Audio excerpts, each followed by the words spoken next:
Hello friends, I'm Rachel and welcome back to my July playing with me / bullet journaling setup for this month of July 2018. I decided to,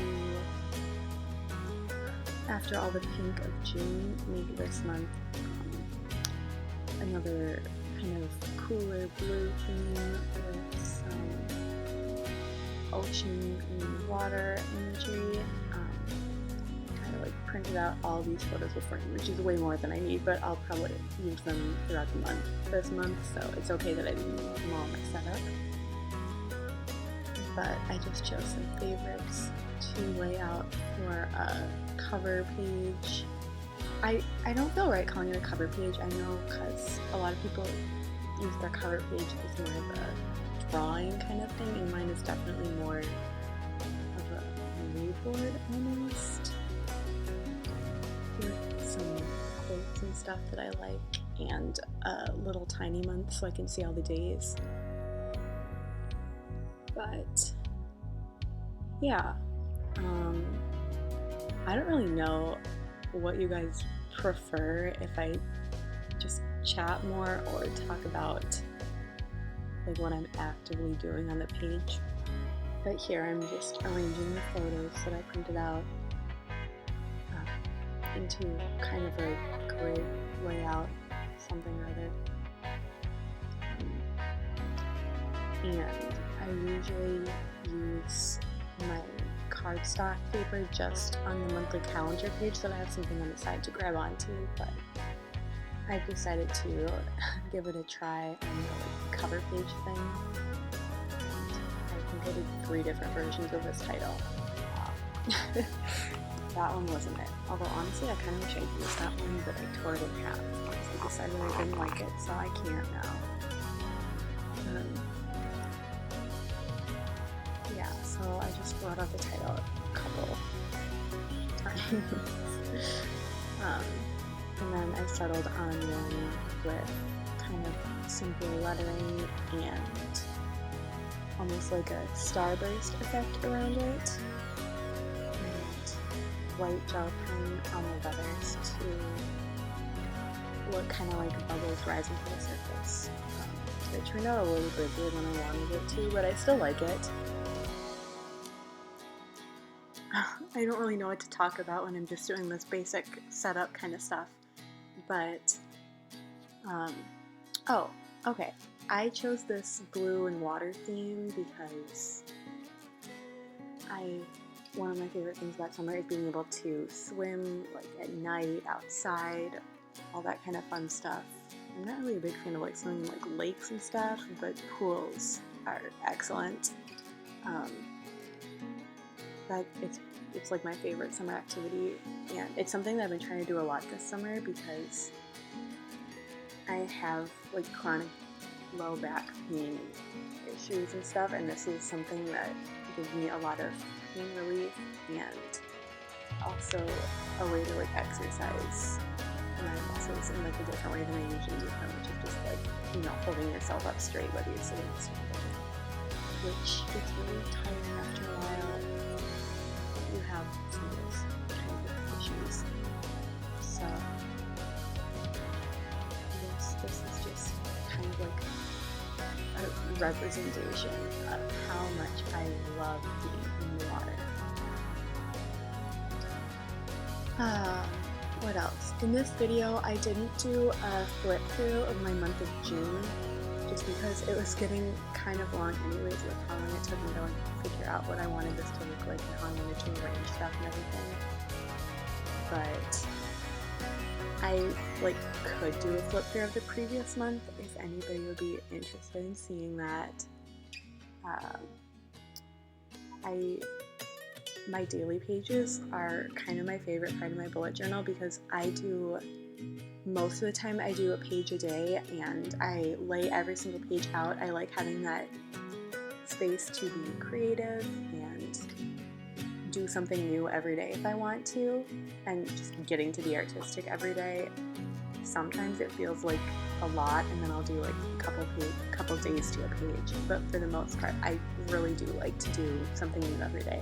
So if you do want to see a flip through of that, I definitely could. And it's like a lot.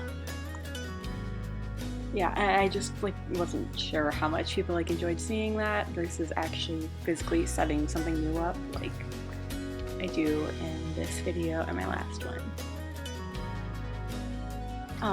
And that page a day thing is important to me, but since I'm trying to fit 7 months into this particular notebook so that it takes me through the end of the year and I can do 6 months notebook from there on out, like I have been doing,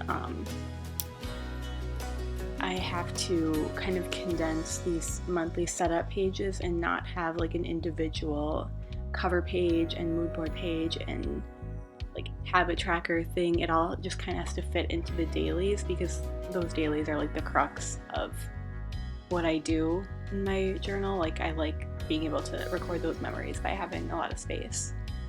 But it means that I don't get that much space to work with for these beginning pages. So my monthly setups right now are limited to my cover page / mood board, my gratitude log, which is what I'm screwing up here, and my like monthly calendar and the books that I read that month, because those are like the most important things for me to track, I think, rather than habits, because I just have kind of a general understanding of how my habits affect me at this point, so the habit trackers aren't super useful to me. And like, you don't have to include them if you don't want to. I don't want to, because I would prefer to use that space for other things that I think are more important. And I'm just doing a quick patch job up here because I didn't like how that looked at all. And I'm just kind of flying by the seat of my pants trying to get this piece of paper to fit without tracing stuff. So it worked out okay, and I think it looks nice with the colors on the opposite page. But I don't know. I just really like being able to fix things if I don't like them. You don't have to live with it. If you make a mistake, you can fix it. You just don't have to.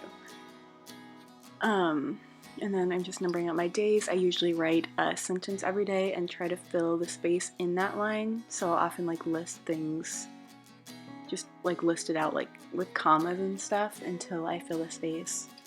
And putting a picture up here leaves me with a little bit less space for the first couple days, but it really dresses up the page, so it's kind of worth the space sacrifice to me.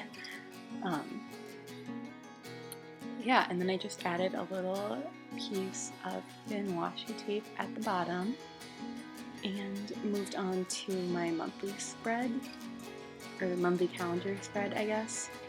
And then I usually do this by making a sidebar at the side, by tumbling all over my like space that I want to put the cardstock on to make it easier to grab.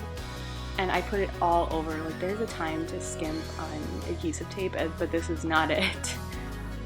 And oh yeah, and I already had my calendar drawn out because that's pretty much the same every time, and it's kind of boring to watch, and also when I film it I invariably mess it up, so I just left the numbering until now. And then I numbered it out so that I could keep my 5 rows of boxes, and I just put the last 2 days of that 6th row up on the top. And what I usually do is I sketch out some doodles in the boxes that aren't part of the month so that I can see the divide more visually and understand my schedule better, I guess.